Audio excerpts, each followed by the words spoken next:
আসসালামু আলাইকুম সম্মানিত ভিউয়ার্স, কেমন আছেন? আমি মোহাম্মদ জাকারিয়া, চিকিৎসক, মোটিভেশন স্পিকার। আপনাদের মাঝে স্বাস্থ্য বিষয়ে আলোচনা নিয়ে আসলাম। বন্ধুরা, বিভিন্ন সময় বিভিন্ন ধরনের আলোচনা নিয়ে আসি। আজকেও স্বাস্থ্য বিষয়ে আলোচনা। আজকের আলোচনার বিষয় যে কোন খাবার হজম হতে কত সময় লাগে। তাহলে ভিডিওটা প্রথম থেকে শুরু করে শেষ পর্যন্ত না টেনে শুনবো। প্রথমে একটি লাইক দেবো, সাবস্ক্রাইব করব, নোটিফিকেশন অন করব, পেজে ফলো দিব। তাহলে স্বাস্থ্য সম্পর্কে নোটিফিকেশন আপনাদের কাছে পৌঁছে যাবে। তাহলে বন্ধুরা মনোযোগ দিয়ে শুনুন, কোন খাবার হজম হতে কত সময় লাগে।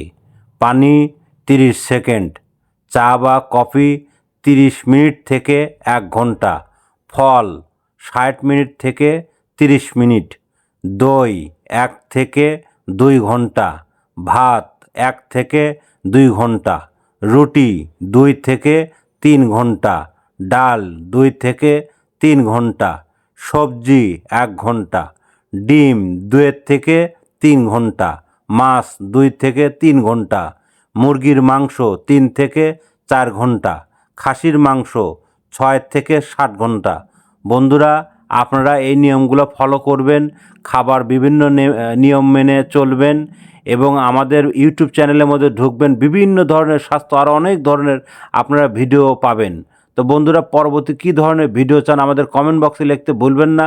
আমাদের 100 বছরের প্রতিষ্ঠান, যে কোনো ধরনের গোপন অসুখ বিসুখ আপনার চলে আসবেন।